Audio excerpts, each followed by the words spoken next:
Good morning and welcome to Flack Memorial. We're glad you chose to worship with us this morning. We actually have some words we can read on the screen this morning, so go ahead and stand with me as we begin our service with Since Jesus Came Into My Heart.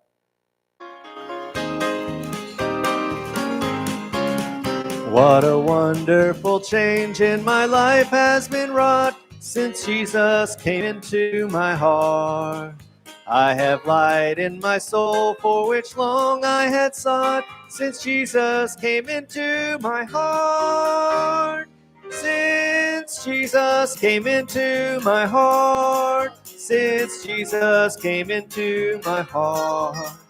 Floods of joy o'er my soul like the sea billows roll since Jesus came into my heart. I have ceased from my wandering and going astray since Jesus came into my heart. And my sins which were into my heart. Since Jesus came into my heart. Since Jesus came into my heart. Floods of joy o'er my soul like the sea billows roll since Jesus came into my heart. I shall go there to dwell in that city I know since Jesus came into my heart. And I'm happy, so happy as onward I go since Jesus came into my heart. Since Jesus came into my heart. Since Jesus came into my heart. Floods of joy o'er my soul like the sea billows roll since Jesus came into my heart. Since Jesus came into my heart. Since Jesus came into my heart. Floods of joy o'er my soul like the sea billows roll since Jesus came into my heart. You may be seated.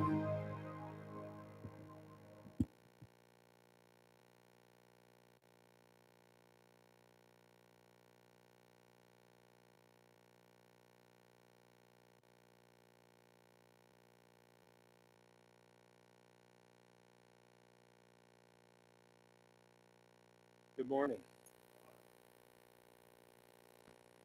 Glad to see you this morning. For those joining us online, we welcome you also to the worship service this morning. We have a number of things to share with you. First of all, this morning we are welcoming Maddie Willis, formerly Maddie Bennett, to our service. Maddie is sharing her work in the Philippines, in particular Manila and the Mango Home, and we as a church give quarterly support to the Mango Home. So in a little while, Maddie will be up here sharing the work with us. And thank you, Maddie, for coming today. Also, today is the day to have your Haiti boxes in. If you haven't got them here, hurry and get them here as soon as you can. We are going to get them to Vibbard by the 16th. And there are, if you still want information about what to put in the box, there are some flyers out on the table on my right, your left, giving you information about that. And then a second option that we've given is that you can give financially to the Haiti Project. You can do that through the 9th of November, and that's the second Sunday of November. And then we'll make the check for your financial donation out to FLAC. We will take that, send one check down to New Hope Missions, who administers the Haiti New Hope work there in Haiti. Last few years, we haven't been able to have a food drive for the Good Samaritan Center. So this year, we're going to do that. And what we ask you to do is begin to collect at home your food items, non-perishable food items for the Good Samaritan Center.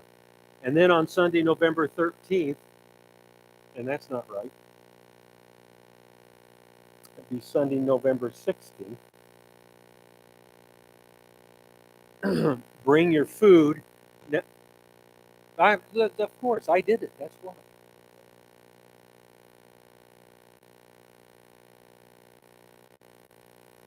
You know what month I was looking at? October.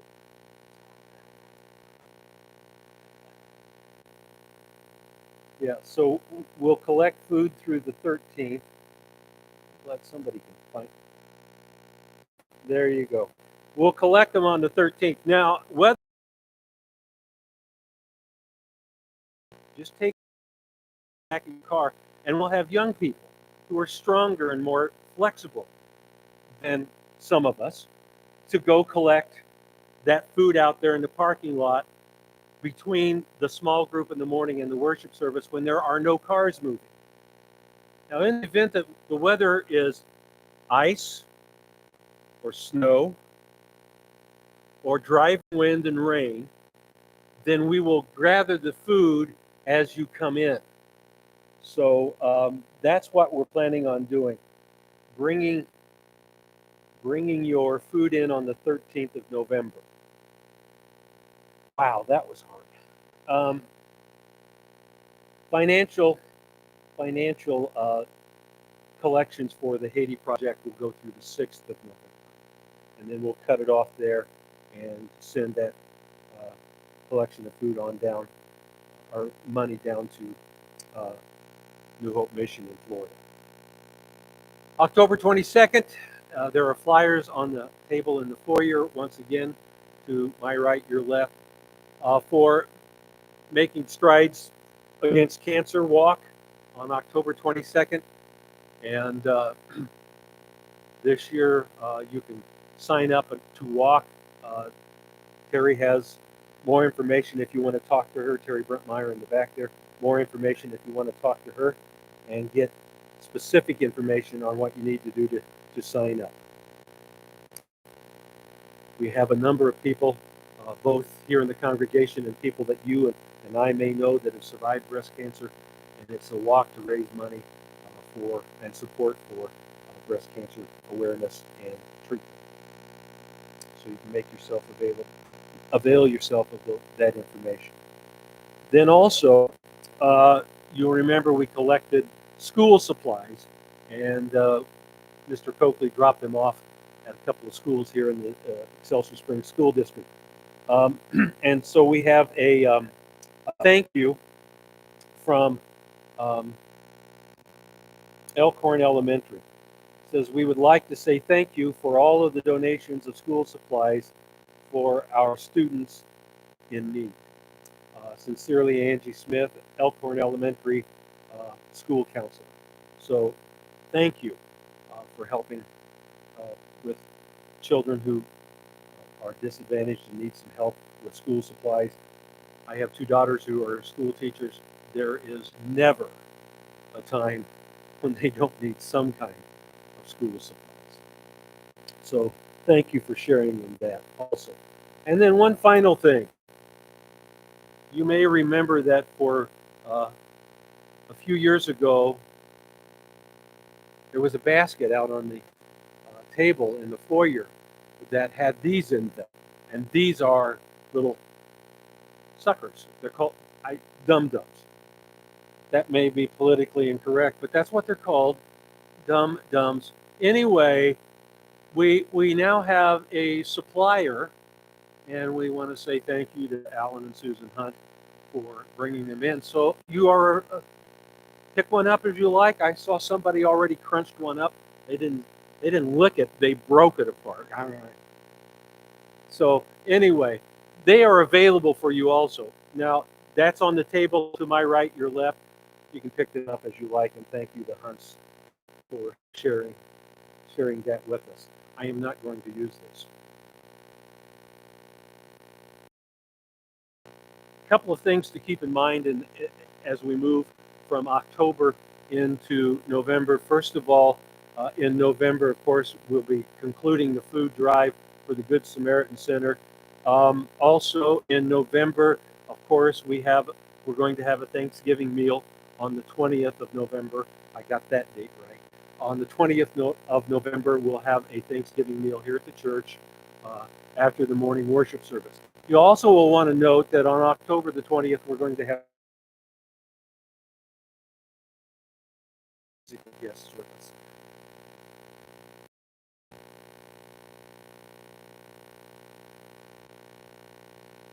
Yes.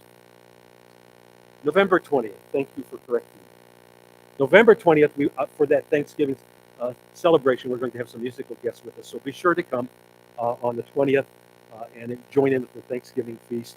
And we are looking forward to that also.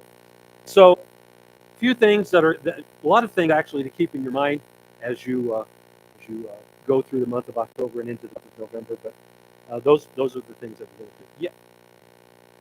Yeah. Yes. Thank you. I remembered that. I forgot that. I remember. So, Fall Festival. Boom. There it is. It's going to be Sunday, October 30th from 1 to 3 p.m. And it's going to be a trunk or treat here at the church.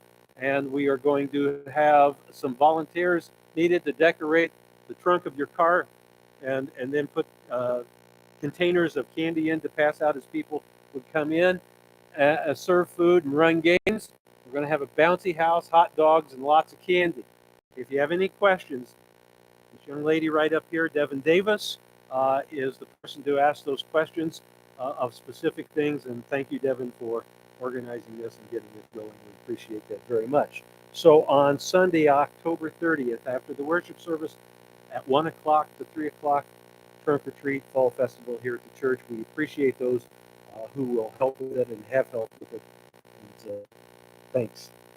And we'll have more. There's information on the Facebook page, is there? Okay, the Facebook page will have information on it. Yes. And there's a sign-up sheet on the back table, my right, your left, as you go out, if you want to volunteer or help with anything in the Fall Festival on the 30th. Now that I have you thoroughly confused, share about the Philippines, and then when she's finished, then kids, you can head downstairs. Glad you're here this morning. Would you stand and welcome one another and give it out to those that are joining us online?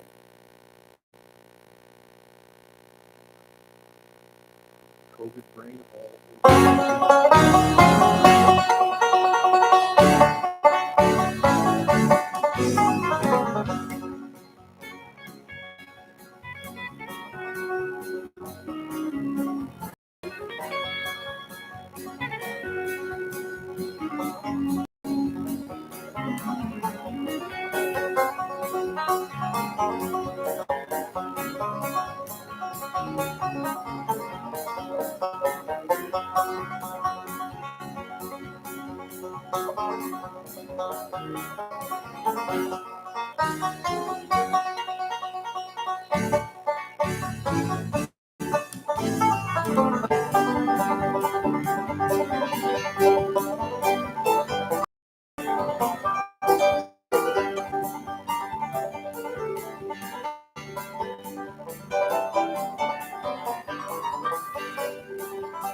Come, now is the time to worship.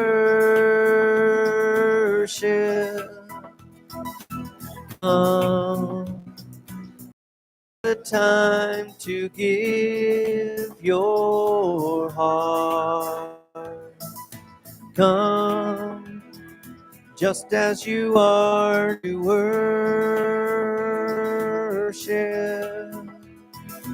Come, just as you are before your God. Come. One day every tongue will confess you are God. One day every knee will bow. Still Still the greatest treasure remains for those who gladly choose you now. Come, now is the time to worship.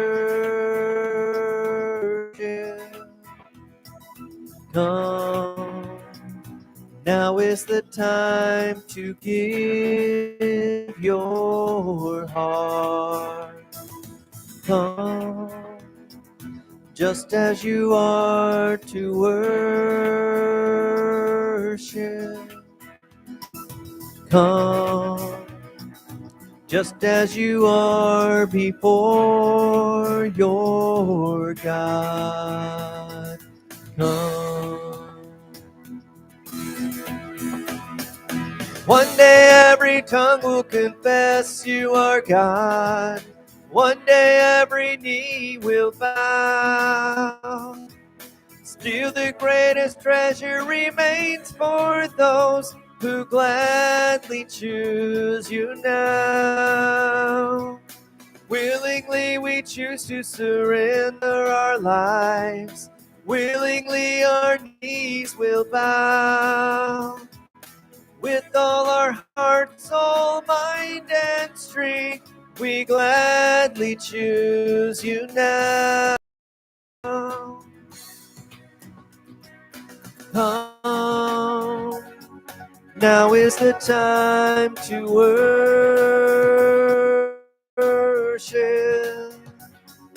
Come, now is the time to give your heart. Come, just as you are to worship. Come, just as you are before your God. Come.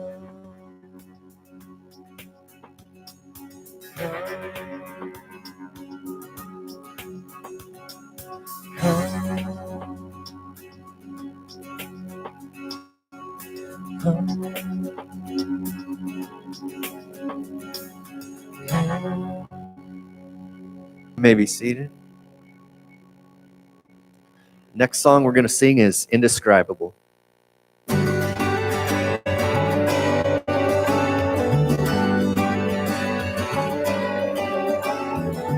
From the highest of heights to the depths of the sea, creation's revealing your majesty. From the colors of fall to the fragrance of spring, every creature unique in the song that it sings, all exclaiming, indescribable, uncontainable. You place the stars in the sky and you know them by name. You are amazing, God. All powerful, untamable, awestruck we fall to our knees as we humbly proclaim, you are amazing, God.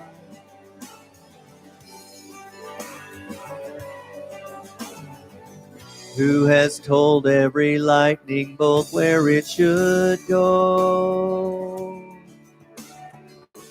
Or seen heavenly storehouses laden with snow? Who imagined the sun and gives source to its light, yet conceals it to bring us the coolness of night?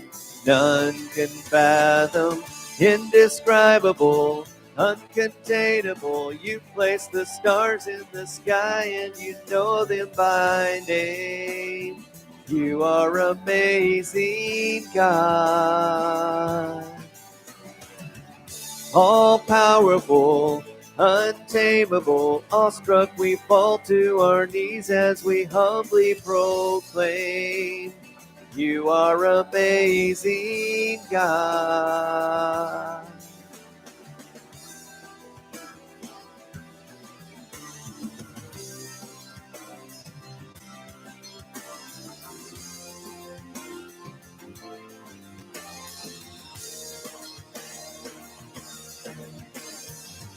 Indescribable, uncontainable, you place the stars in the sky and you know them by name. You are amazing, God.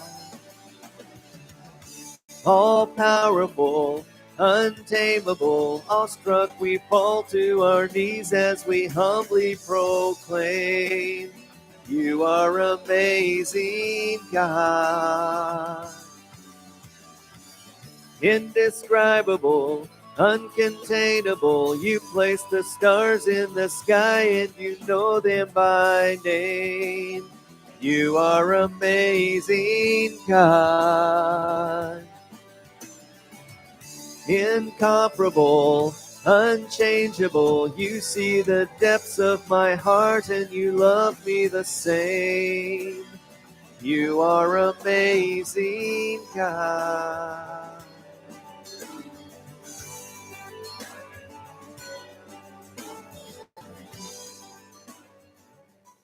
Okay, the last song we're going to do before Maddie comes up is Amazing Grace, My Chains Are Gone.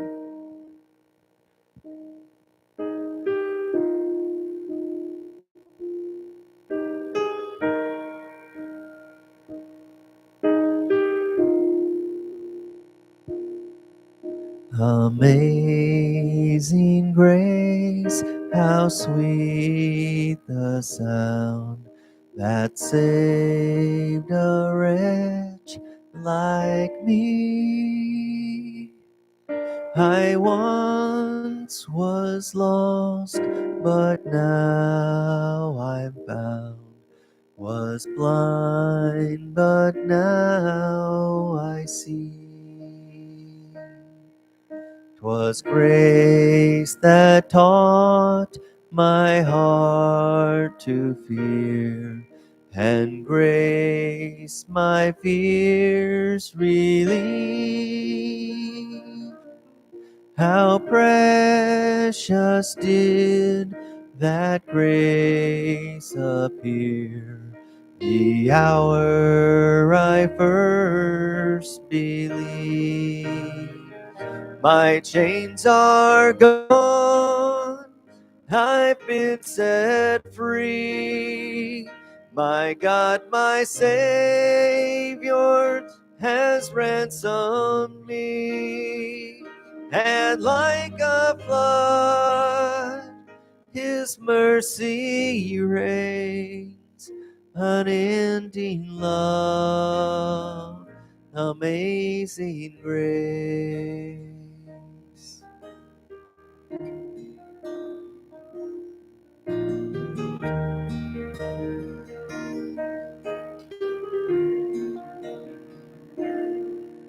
The Lord has promised good to me. His word my hope secures.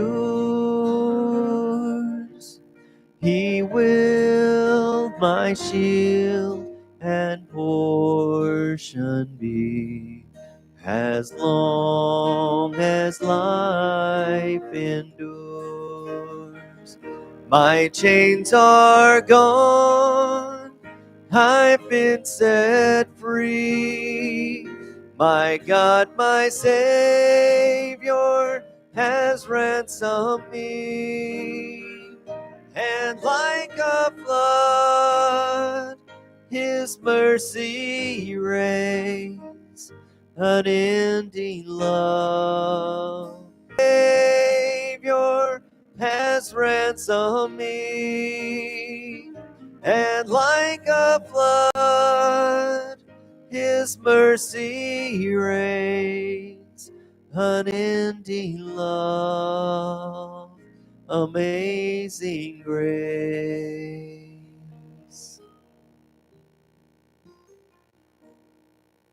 The earth shall soon fall like snow. The sun forbear to shine. But God, who called me here below, will be forever mine. Will be forever mine. You are forever mine.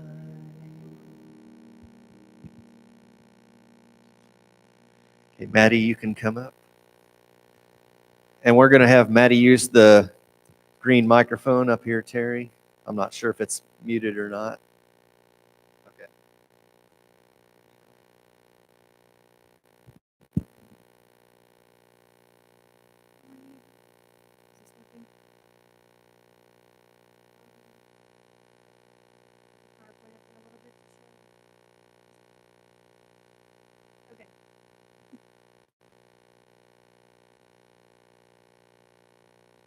Okay.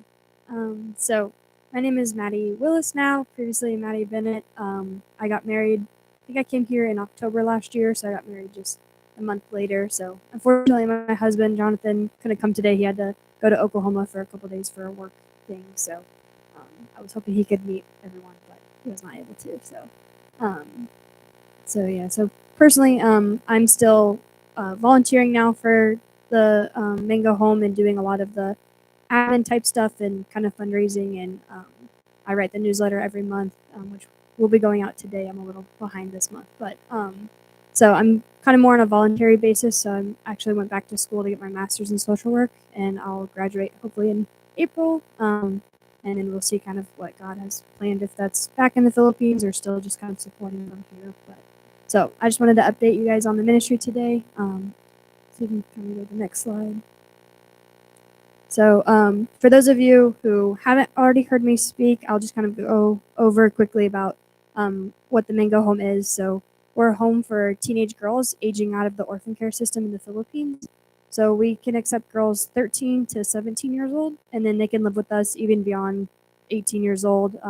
They just have to come into our home before they turn 18 for legal purposes. So we're licensed under the social welfare department there in the government, and we're completely support based. So even though we're under the government there, they don't, the girls don't get any like financial support, or our ministry doesn't get any support from that. So churches like you guys that support us on a regular basis are a huge blessing.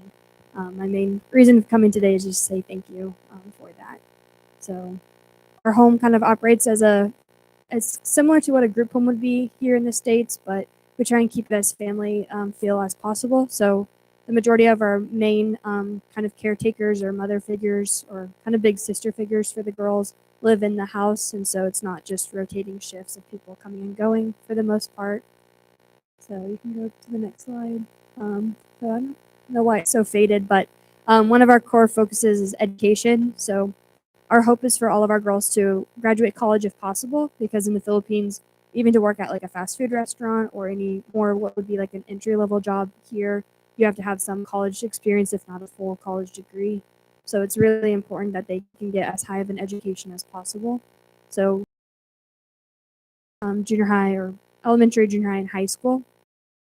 Girls that are in 11th grade this year, which is really exciting because next year they'll be in 12th grade and graduating here in about a year and a half, which will be our first high school graduates that have been living at the Mango Home. So we're really excited for that. So 3 of our girls, the ones that are in 11th grade, go to a private Christian school that's close by to where we live. And then the rest of our girls, there's another home for girls that's a lot larger organization, and they have their own homeschool program. So it's kind of like a homeschool co-op type thing. So the girls go there for school, but it's through a online homeschool curriculum. And so the rest of them go to school there, and they're home.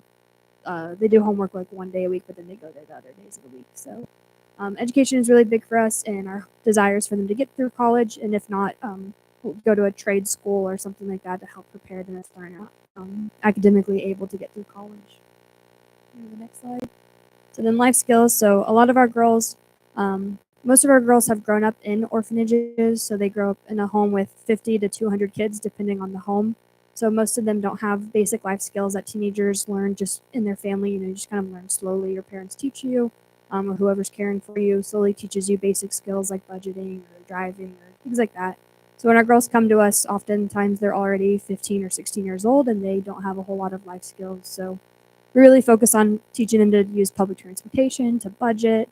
They all get an allowance, so they are able to learn to budget. And as they get older, they take on more responsibilities of their personal stuff. So they have a larger allowance, but that means they need to start budgeting for their like hygiene stuff or other things like that. So we try and kind of do that to be able to teach them those skills. And cooking, they all take turns on different meals depending on the week, and they're in charge of, we'll either partner them up or they're in charge with another caregiver to cook dinner that day or breakfast or whatever it ends up being.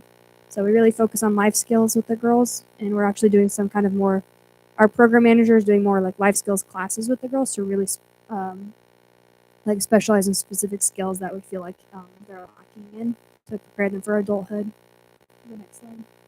So aspect of our home, I mean, we're a Christian organization and we know that ultimate healing comes from Christ alone, but we know that a lot of our girls have experienced very severe, all of them have experienced severe trauma from different aspects. And so counseling or therapy is a big need for our girls, at least for their first kind of year or two with us. And then we kind of keep evaluating it if it's a need still. And so what's been a really big challenge for us is to find Christian therapists or Christian counselors to work with the girls and help them process their trauma and start to heal from it. But this last year, we got connected with an organization, and so currently all 8 of our girls are in therapy with Christian counselors, which is something that is really beautiful to see, the healing and the progress that they're making because of that. And we really want them to process their trauma, but to also know that that happens through Christ, and having Christian counselors help aid that and keeps that still at the center of their healing. So that's a huge blessing, a huge need too financially, but we're excited. So there's just some of the girls, and the one with the art, she kind of painted out, she's our artist, and she painted out kind of her healing journey. And it was really cool to see her be able to like express that through her art. Maybe the next slide. So then spiritual development, so kind of what I was saying is our home is Christ-centered home. All of the staff that we hire, they're Christians. We expect that they are strong in their faith and that they're going to be good examples and role models for our girls. And we've been really blessed to find staff that really have a passion for this ministry and to share Christ with them daily. So something that's been really cool is this past year, well, actually kind of throughout COVID, the church that we had been going to wasn't meeting in person for almost 2 years. So we heard about a church closer to where we live that has a bigger youth program and more kind of opportunities to be involved. And they were meeting in person already. So we started going to that church just to be able to go, for the girls to get out of the house and go to church in person, because it was really important for them. And just as they kept going to this church, they got really connected in with the youth group, and some of our girls have started volunteering either in the children's department or on the outreach ministry team. So on Saturdays, they go out to their extremely impoverished communities and they share the gospel, and they do different games and activities with the kids. And so there's some of those, both of those pictures are kind of them doing outreach, and a couple of them are being trained by the music team, and they're hoping to eventually join that part of the music team, either the youth team or something like that. So it's really, really cool to see their spiritual growth develop. And just, we do nightly devotions as a group, and we have worship nights here and there where we have like a big bonfire and do a worship night out in our yard. And it's just really beautiful to see God working in each of their hearts and at different timings. Some of them are a little more resistant or just not interested, and that's fine. Like, we don't pressure, it's a part of our daily lives, and slowly God is working in each of their hearts. Next slide. So kind of what I've been saying in general is we try and create a family environment. So we do, and you'll see kind of throughout the rest of the pictures, we just try and make life kind of like a normal thing, even though it's not a traditional family, but we try and have normal activities for the girls, to join church stuff, to join youth group, to be able to go swimming or go on, day vacations or day trips, things like that. So we really try and keep the home as family as possible. And our caregivers that care for our girls, we call them ates, which means like big sister. and so they're really like big sister figures for them. And then Candace, our director, she's a missionary, and she's kind of like the mom, and some of the girls even call her mom, and they're like, this is, our first mom that we really had that really loves and cares for us. And it's really, really cool to see just kind of the family strengthen, and the girls call each other sisters. And so it's not a traditional family, but it's a family. Next slide. So I'll introduce all of our girls. So Maricel is our oldest. She's 28, almost 29. She's has special needs. So I've actually known her since she was, I would have been 8 years old, and she was 9, almost 10 years old. She grew up in the children's home. So she's just been a part of my life for a very long time. And when our switched kind of organizations a few years ago, we really prayed that we would be able to accept into our home. And after a few years, God worked in it, and the organization contacted us and asked if we would take her. And so she's been with us all 2 years as of September, so a little over 2 years. And she's our one that last year I would have shared that she went through a pretty extreme surgery. She had to have part of her intestine removed, and now she has a colostomy bag. But she is thriving, and she is so much healthier. She's gained so much weight because she was just like skin and bones when she came to us, because she couldn't process nutrition because of her intestinal issue. And it's just really beautiful. She was pretty much nonverbal when she came to us, and now she's speaking full sentences. She cracks jokes with everyone, and she's in first grade, and she is working through school. And so she'll be with us for probably forever, but we're hoping to teach her some different life skills. They're planning on teaching her to make candles, so that maybe that can be kind of a livelihood for her. But she's hilarious, and she got a therapy dog this year, so we're able to get donations to buy her a dog just for herself. So she has a little meal, and his name is Charlie, and he doesn't leave her side. And our next oldest is Athena. So she came to us just in June this year. She turned 18 a month after she came to us. So she also grew up in an orphanage for the majority of her life, and their program just didn't have a program for teenagers. So she came to us. Our cat, meanest cat, who doesn't like anyone, doesn't like to be touched, nothing, and she never has with any of the kids. And when Athena came, she was like, "Oh, I love cats," and she started petting her. And now Buttercup sleeps in her room, and she cares for her. And Buttercup actually likes her and chooses to sleep in her bed with her. And it's just it's what she needed when she came to us. And somehow Buttercup got over herself and knew that's what she needed to. So our next, Stephanie, she's 17. She'll be turning 18 in November. She's with us a couple years as well, and she is our sporty one. She loves playing any sports. She loves reading books. She will go through. We have a lot of books in our library, and she's read them all, and she's always asking me to ship more books to her, and so she can never get enough. And so she was able to, she was a few grades behind kind of compared to her age, and this past summer she was able to take an exam, her skip a few grades, which we're really excited that she was able to pass that test and get into 11th grade now. And so she's able to kind of get closer to moving out of high school and getting into college. She's extremely brilliant, one of our best students. She just loves it, and she's doing really well. Our next oldest is Bea. She's also 17. She's also one of our 11th graders.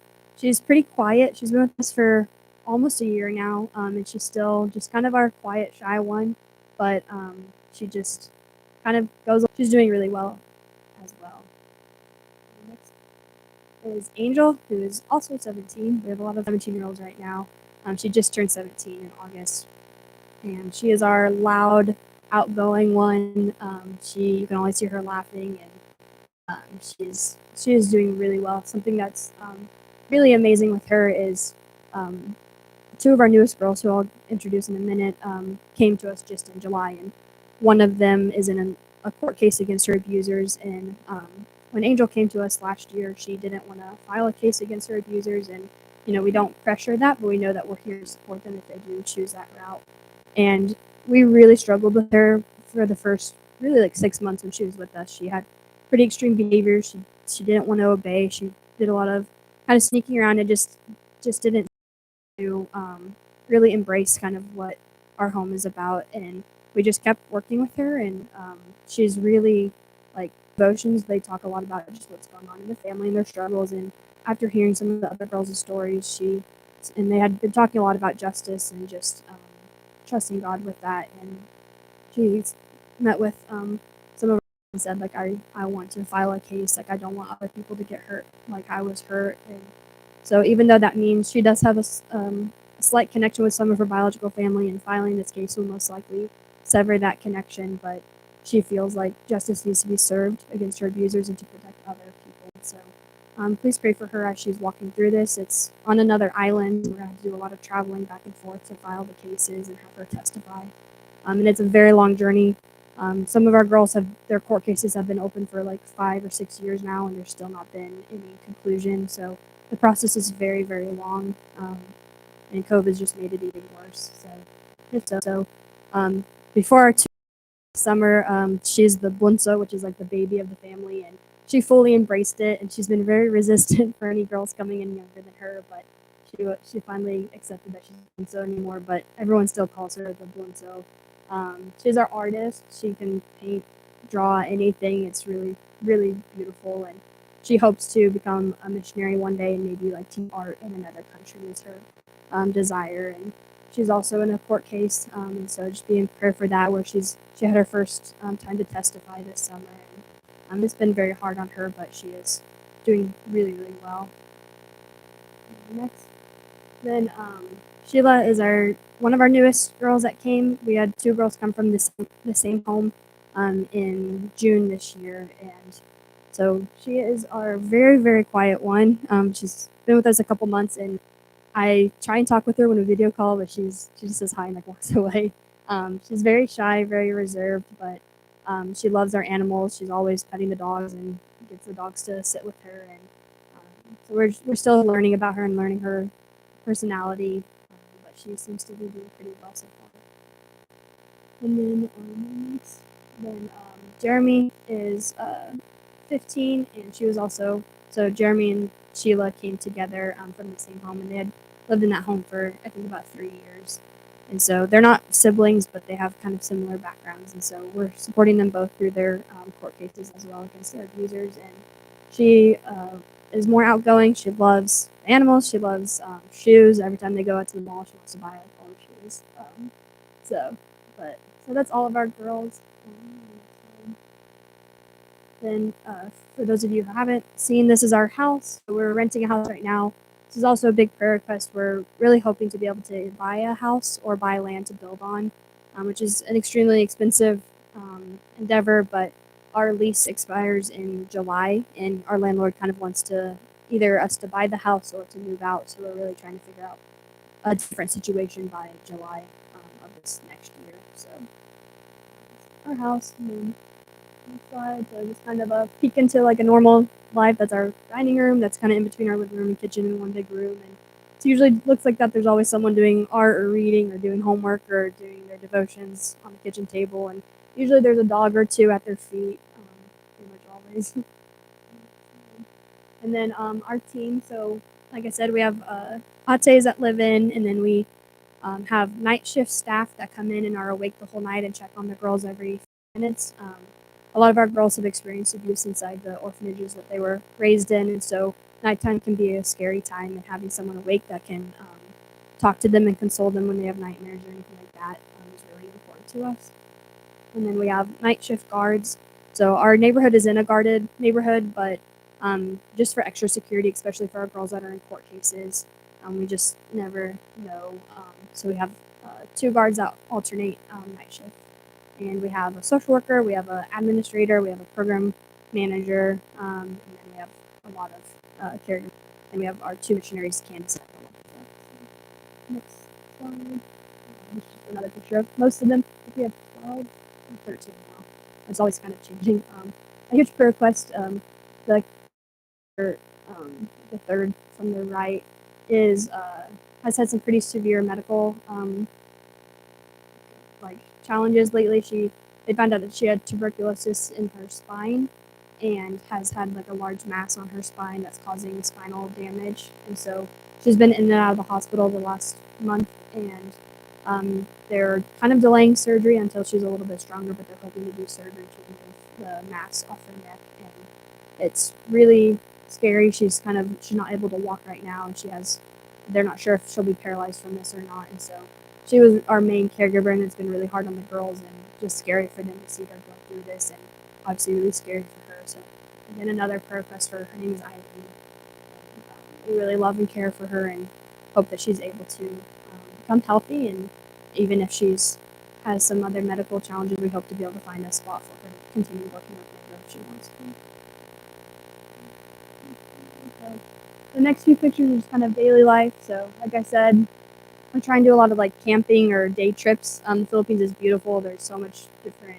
It's made of a bunch of islands. That there's mountains and there's volcanoes, but there's the beach and a bunch of rivers and lakes. So where we live, it's pretty easy to access a lot of different areas of just a couple-hour drive. So and it's extremely budget friendly. So which is hard with a very large group of people. So some pictures just filmed around the house. Whenever a new girl comes to our home, we set up their bed. We try and figure out what they like, their favorite colors, and we always have a teddy bear to help comfort them. Even if they're 17 or 18, it's still something that they enjoy. And we always put a Bible. We put an English Bible and a Tagalog Bible. And then we also put like a Tagalog children's Bible. So if their reading level is not as high, then they can still read it. A devotional journal, usually some little fidget toys or something. Because when they first come to us, we usually, they have to share kind of their story, and it can be really hard to share that. Birthdays are huge, so many of our girls never really had their birthdays celebrated before they came to us, and some of them are 14, 15, 16 years old when they come to us, and they've never had a gift or a cake. So it's a really big deal for us. And that your 18th birthday in the Philippines is a huge, big deal. And so it's usually you get 18 gifts, you get 18 roses, 18 a lot of different things and different traditions. So on the left is Athena's 18th birthday this August, and so she usually you have a big, huge dress, and it's this big thing. So it's been really fun. We've had a couple of girls turn 18, and to be able to celebrate those birthdays is really special. And in the middle, Juliana loves strawberry ice cream, and every year she just asks for ice cream, and we're like, "Do you want like an ice cream cake?" And she's like, "No, just ice cream. Like I don't even want cake." So she always has an ice cream cake, but it's really just ice cream. And Bea was her first birthday celebrating with us, and she was just really excited and felt really special to actually have gifts. And on their birthdays, they get to pick the whole menu for the day, so they get to decide what they want for breakfast, lunch, and dinner. And, it's really fun to see their personalities come out. Just like 20 minutes from our house is some caves that have ancient drawings and stuff on the cave walls, and it's pretty cool. And it's where during World War II, people would hide there from the air raids. Not the air raids, just because the Philippines has a lot of history with that, and so people would hide there. I'm not sure if they actually but next slide. So just some more pictures. That's a picture from one of our worship nights. So the girls love that. We try and do it at least once a month, if not more often. And we invite all of our staff to come, and sometimes other people from our church.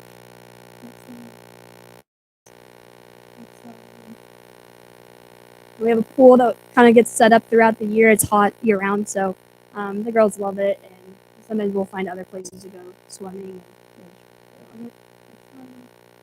These are more pictures from outreach, from the girls doing outreach through our church, and it's been really cool to see them, because on a daily basis they're served by other people, but to be able to help them learn to serve others and to not just always be the recipient is really impactful. And we've just seen a huge growth in that, and the girls to take on some more responsibilities with serving. This is one of our family outings, so this is a good 3-hour drive from where we live, so it's really cool. This was in Subic area. Just some more pictures around the house. So one of our puppies, Ebony. I mean, it's not a traditional living, but it's a normal life, and we try and keep it as family. So hope you can see that through the pictures. And since COVID, they've been able to actually go out. The Philippines was on lockdown for a very long time, so slowly, and really this last year has been, or the last 6 months, they've been able to actually go out to the mall or to different places. So that's been really fun for them. For a long time, if you're younger than 21, you don't want allowed to leave the house. So And this is the first year that they're back to face-to-face classes, just started in August, so we've really enjoyed that. So the biggest way that you can help the Mango Home is just pray. So I kind of mentioned some different prayer requests throughout the talk, and just there's an endless amount of prayer requests, but there's also an endless amount of praises for the ministry for the girls. So, if you would like, I usually have a printout, but I'm in between printers and didn't get my printer set up. But I can take your email and add it to our monthly newsletter. I think it gets posted in the foyer usually, but if you would like to receive that, I can add you to our email list. We just email you once a month. It's not spam or anything like that. So, and then other ways. So yeah, pray, our monthly newsletter, one-time and monthly donations. So like I said, we don't get any support from the government. Even medical insurance, the girls don't have that through the government. So everything is out of our pocket. And so we're constantly trying to raise more as we have had more girls and have more needs. Our monthly price, our monthly income needs to increase with that as well. So our goal at the end of the year is to have 4,000 more a month raised. And then some other ways is we have an Amazon wish list that we usually post it about twice a year. In the summertime, we post for Christmas because it takes a few months for things to get shipped over there. And then usually kind of towards the end of the school year, we post about school supplies so that school supplies can get bought and shipped there in time for the school year starting.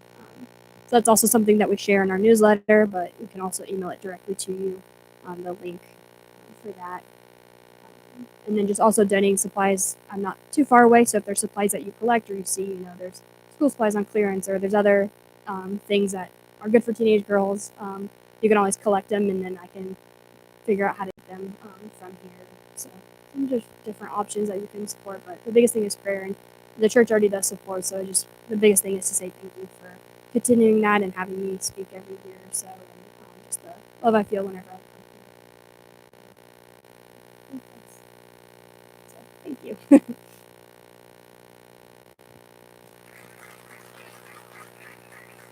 Oh, and on the desk or on the table out there, I have a little basket with all of our brochures. Take a brochure. They're updated since the last time I came here, so there's some new pictures. And then it's a basket of candy, so it's like Filipino candies that you can take. There's like little ones that are like caramel. There's like a mint one, and then a coffee flavored candy that are popular there.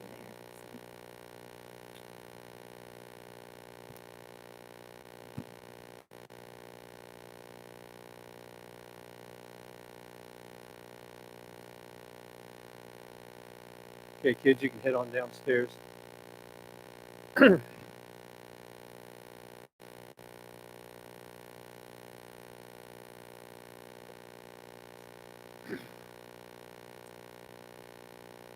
Maddie, would you be available after worship service if there are some questions that people would like to ask? Okay, thanks.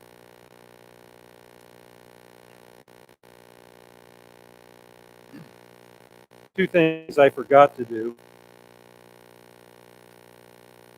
along with dates and times and months. Set of keys were found in the women's restroom. So if anybody knows who these belong to, we have them. Okay?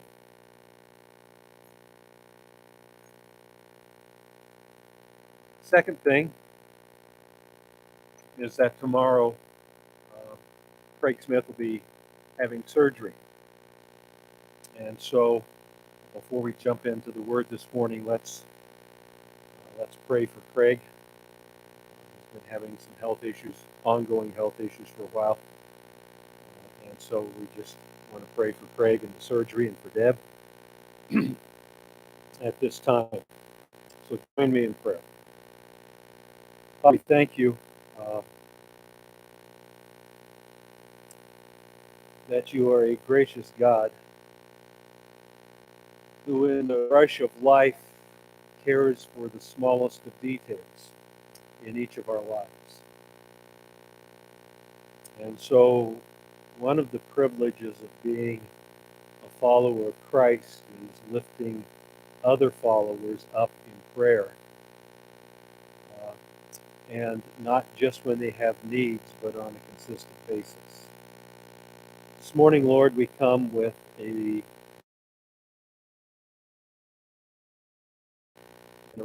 surgeons who will be doing the surgery tomorrow on Craig, that you would guide their skills and abilities as they've been trained to be able to solve the health issues that Craig's been experiencing. We'd also pray for Craig that you would give him peace and rest in this time of recovery. For Deb, as she gives care at home when he comes home, for the family, the kids, and just pray, Lord, that you would also give an aid and comfort to them during this time of recovery and illness. Certainly thank you for the service of Craig and the work that he provides for our family, for his family, for the community. So we simply would ask that in your sovereign providential guidance, the recovery, the surgery would go well, the recovery would be well, go quickly, and he would be restored to health and to us. It is in the name of our Savior we pray this. Amen. So you've heard a number of things from Maddie this morning about things you can do and take part in the work in Manila, in the Philippines. Obviously, we partner with Bill Barker in the distribution of Bibles in the Philippines also. So there is kind of a geographical connection there to the Philippines. And we certainly want to say thank you to Maddie for coming this morning, being able to share with us. If you have questions, you can certainly catch a hold of Maddie after the worship service and ask her your questions. And again, avail yourself of the updated information in the foyer that's available there, and enjoy perhaps a piece of Filipino candy. Pardon me for just a second.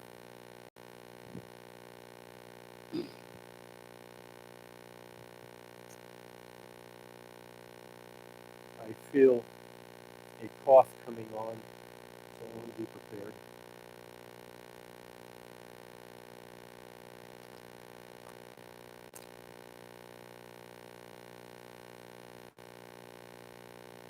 I want to read a verse to you from John chapter, but we will at least introduce and give some information from the Word of God this morning.